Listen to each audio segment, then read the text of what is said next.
ડીસાના સંત અના હાઈસ્કૂલ ખાતે દક્ષિણ પોલીસે નવા કાયદા વિશે વિદ્યાર્થીઓને માર્ગદર્શન આપવામાં આવ્યું હતું। સમગ્ર ભારત દેશમાં આજથી નવા કાયદાની અમલવારી શરૂ થઈ છે, ત્યારે નવા કાયદા વિશે લોકોમાં જાગૃતિ આવે અને કાયદાની જાણકારી મળી રહે તે હેતુથી જિલ્લા પોલીસ વડા અક્ષયરાજ મકવાણા દ્વારા જાગૃત અભિયાનનો આદેશ કરાતા ડીસા સંત અના હાઈસ્કૂલ ખાતે દક્ષિણ પોલીસ સ્ટેશનમાં નવા પીઆઈ કે.બી. દેસાઈના અધ્યક્ષસ્થાને નવા કાયદાની જાગૃતિ આપવા માટે કાર્યક્રમનું આયોજન કરવામાં આવ્યું છે, જેમાં શાળામાં અભ્યાસ કરતા વિદ્યાર્થીઓને નવા કાયદા વિશે જાણકારી આપવામાં આવી હતી। સાથે ભારત સરકાર દ્વારા અંગ્રેજો સમયના લગાવેલા કાયદાને નીકાળી ભારત સરકારે ભારતીય ન્યાય સંહિતા હેઠળ 3 નવા ફોજદારી ધારાનો કાયદો 2023માં બનાવ્યો છે, જે નવા કાયદાની આજથી અમલવારી શરૂ કરવામાં આવી છે। આજે સંત અના હાઈસ્કૂલ ખાતે ડીસા દક્ષિણના પીઆઈ કે.બી. દેસાઈએ જણાવ્યું હતું કે ભારત સરકાર તરફથી જે આજની નવા કાયદા અમલમાં આવ્યા છે તે લોકોના સુખાકારી માટે, લોકોના હિતની રક્ષા માટે અને પોલીસ તંત્ર દ્વારા લોકોને પડતી તકલીફોને હર હંમેશા ખડે પગે રહી જવાબદારી પૂર્ણ કરવા કટિબદ્ધ છે। નાગરિકની ચિંતા કર્યા અને પોલીસની ફરજ હોય ત્યારે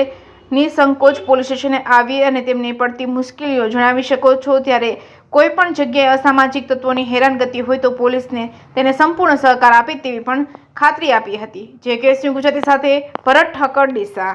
આજરોજ 1 જુલાઈના રોજ સમગ્ર ભારત વર્ષમાં જ્યારે નવા કાયદાઓનું અમલીકરણ થવા જઈ રહ્યું છે, જે અંગ્રેજકાલીન કાયદાઓ બનાવવામાં આવ્યા હતા તેમાં સુધારા કરીને આઈપીસીની જગ્યાએ, સીઆરપીસીની જગ્યાએ તથા એવિડન્સ એક્ટની જગ્યાએ જે નવા કાયદાઓ બનાવવામાં આવ્યા છે ભારત સરકાર દ્વારા, તેનું અમલીકરણ કરવામાં આવ્યું છે। જે અંતર્ગત ડીસા દક્ષિણ પોલીસ સ્ટેશન હેઠળ મહેરબાન એસપી સાહેબશ્રીની સૂચના અનુસાર એક અવેરનેસ કાર્યક્રમ રાખવામાં આવેલો હતો, જે અન્વયે બાળકોને નવા કાયદાઓમાં શું જોગવાઈઓ ઉમેરવામાં આવી છે, શું જોગવાઈઓ બાદ કરવામાં આવી છે, તે અંતર્ગત અવેરનેસ આપવામાં આવેલી હતી। આ ઉપરાંત શાળામાં આવતા બાળકોને પડતી કોઈપણ તકલીફ બાબતે કંઈ પણ રજૂઆત હોય તો મારો સીધો સંપર્ક કરવાનું ધ્યાન દોરવામાં આવેલું હતું।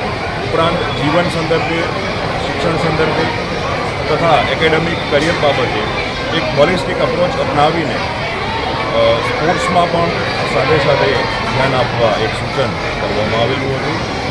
ધન્યવાદ, આભાર।